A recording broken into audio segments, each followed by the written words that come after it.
Welcome back. Well, today I am joined by Greg Raths, who is here to talk about his candidacy for the U.S. House of Representatives, the 45th Congressional District.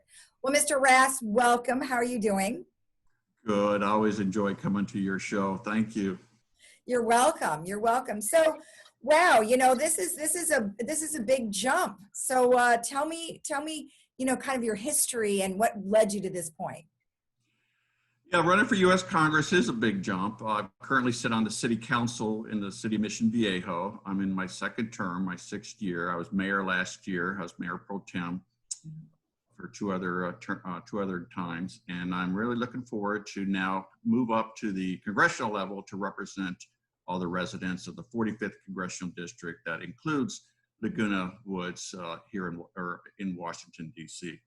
Real quick background: graduate Arizona State. My father was a World War II bomber pilot. I wanted to do what he did. He was over in the European theater during Normandy and the Battle of the Bulge, 65 combat missions. So when I was in the university, ASU, I joined the Marine Corps officer program to be a fighter pilot myself. Mm-hmm. I graduated, I joined the Marine Corps officer program and became a lieutenant, went to flight school in Florida. Then I got based out here in Irvine at the Marine Corps Air Station at El Toro, which brought me out here.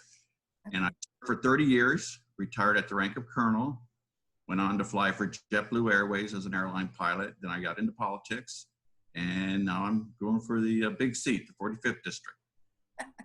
Tell me, why is it important for you to be in that seat? I've served my whole life. As I said, 30 years in the military. I was a young Cub Scout. I was an Eagle Scout. I was in student government in high school. And I just love serving people. And currently on the city council, I loved being mayor last year. We rotate the mayorship in our city every 5 years. You're the mayor. And I just love serving people. And I have Washington experience. When I was a lieutenant colonel, I worked 3 years at the White House in the White House military office. And from 96 to 99, the second term of the Clinton administration, I was the chief of staff of the White House military office. We provided military support to the president, vice president, senior cabinet members, and senior members of Congress. Air Force One squadron came under our preview. We had the helicopter squadron, Camp David's run by the Navy. All his communication team is Army and Air Force. So on any given day, there's about 2,200 active duty military support personnel to support the president. So I oversaw that whole operation, me and myself and this Air Force colonel. What are some of the concerns that you're seeing happening right now? Well, number one is safety, law and order. People are concerned what they're seeing around the country with the rioting and the lawlessness that's going on. Many of the cities in the 45th district are contract out to the Orange County Sheriff's Department, and they're doing a fantastic job. In fact, our city, Mission Viejo, we just upped our budget to help the police, to bring more police into our city. Number one is security of the children in school. We have police officers at all our high schools and middle schools, and we have a roaming officer that goes to our grade schools. People like to be safe when they go to the mall, they go shopping, and they just don't like to see the rioting that you see in some of these cities that are going on. So safety is number one. Number two is homelessness. They don't like to see homelessness problems. What we do in our city, we have an officer. Her job specifically, she's a deputy, is to go around look for homeless, and we have several mercy homes in our city where we're able to take the homeless, get them cleaned up. If it's a veteran, we know where to take a veteran. If it's a mental problem, we know where to take the mental issue people. And you got to do it one by one. And I believe it's the mayor of each of these cities that has to handle this problem one at a time. If you start letting it get out of hand, like you see in LA, it's too late. And Garcetti up in LA, it's just too late. There's just hundreds or thousands of these homeless people. So when you live in a city, they want security and safety. They don't like to see the homeless. And another big issue that goes on in Orange County is this opioid addiction. A lot of these 18 to 24-year-olds are addicted to opioids and some of this fentanyl that's coming in from China. And that's an issue that we're trying to deal with here in our city. And also when I'm a congressman, I like to deal with it in the entire district. Right. So I was going to ask you about that. So as a U.S. House of Representative for this particular district, does that mean that you will work closely with Don Barnes? Oh my God, yes. Don Barnes, I believe, is doing a wonderful job. The Orange County sheriffs, you know, the the police forces are taking some hits here in the press. Yeah. You see a lot going on. There's 2 shot up in LA over the weekend, and there's actually protests at the hospitals. They didn't want to take these 2 deputies to the hospitals. They're blocking the emergency room. And that's just, I just grew up, you respected the police. Right. If you have a problem, that's what the courts are for. They give you a ticket or you get arrested for something. That's what the courts are for. You just don't take law into your own hands and create all this anarchy that's going on. Yeah. So Sheriff Barnes and the relationship we have with the Orange County Sheriff and the Orange County Board of Supervisors is a great relationship. And number one is safety and security of the people. They want to be able to, like I said, go to the mall, go to the gas station, go to Ralph's or wherever, do their shopping and get home safely. So that's number one. And as a U.S. Congressman, I also want to deal with what I said right at the end there with this opioid crisis. It's coming in from China and filtrates through the southern border. And that's another issue I want to discuss. Right. Let's talk about that since you wanted to mention illegal immigration. Talk about that and borders. Well, I remember back in '86 when President then Reagan worked with Tip O'Neill, and they came up with this plan to legalize a lot of these that were here illegally, a lot of Hispanics and those coming up from Central South America. But the southern border was never secured. So people were given amnesty, which was fine back then, but they just kept coming and coming. So I believe this president has really done a good job securing the southern border. In fact, the crossings is at the lowest ever. There's 312 miles of wall been put up already along the San Diego area that's very secure. And once everything gets secure down south, and that's again where a lot of the drugs come in, a lot of human trafficking comes in, these young girls, that's where a lot of those coming through, not just from Hispanic, Latinos countries, but from all over the world. They'll come to Central South America, Mexico, and then work their way north. Once the southern border is secure, then we can start dealing one by one and work with commissions on people that have been here for several years and figure out if they haven't been in trouble, what we can do to move them along to become members of our society. Okay. All right.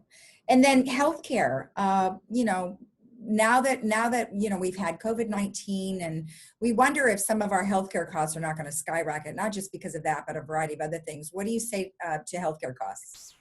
No, I know that most of your viewers are on Medicare. I'm on Medicare. I'm very comfortable with it. They're doing a great job. I do pay a portion from my Social Security every month that pays for Plan B for going in to see a doctor. And I think that program's doing well. We could probably tweak it a little bit here and there to make sure it's solvent for the younger people coming up. So instead of having this great big overwhelming over healthcare bill, just let's take it piece by piece. Work with Medicare, make sure that's solvent. There's some issues on prescription drugs or whatever. Work with that.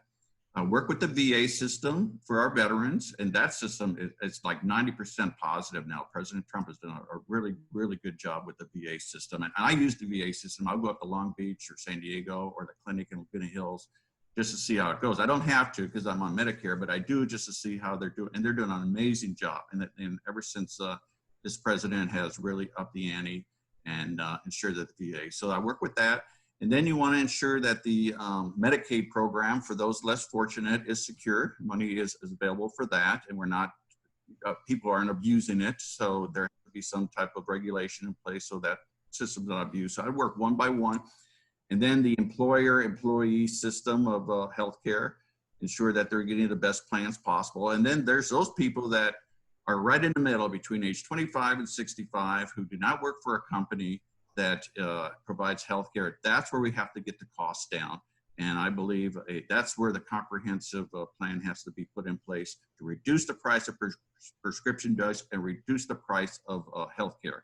Be able to cross state lines, bring in more competition.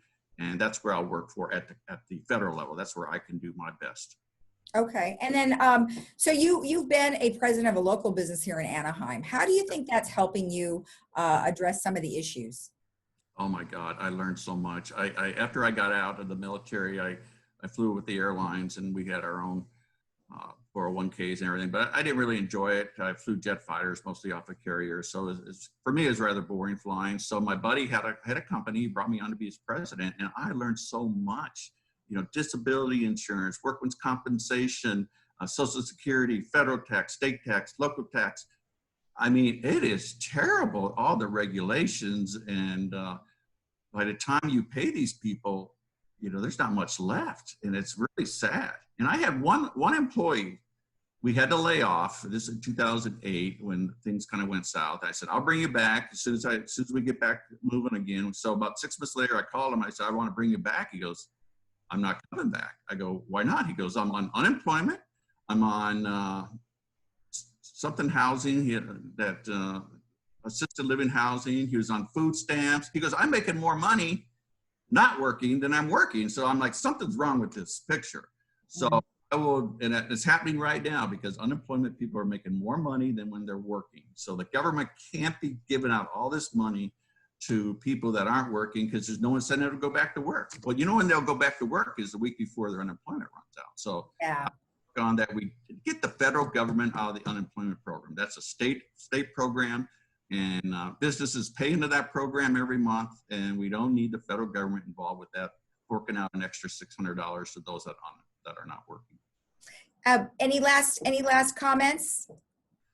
No, I've lived in this district. I bought my first house in 1979, so I've been here homeowner 41 years. I was based at El Toro Air Base when it was open. I met my wife at the Officers Club, 3 wonderful children, 6 grandchildren, and this is just an extension of my service to my country. And I'd love to serve the people of the 45th District in the House of Representatives as their congressman. And I do have a website. Can I mention it? gregraths.com, www.gregraths.com to learn more about me. We're down to 7 weeks to go here. So we're down to the wire. Ballots get mailed out in 3 weeks. So look for your ballot in the mail. Make sure you sign it correctly before you mail it back in. But I appreciate everything you guys do. And I appreciate you having me on your show. All right. Thank you so much and good luck to you. Okay. Thank you. And we'll be right back after this.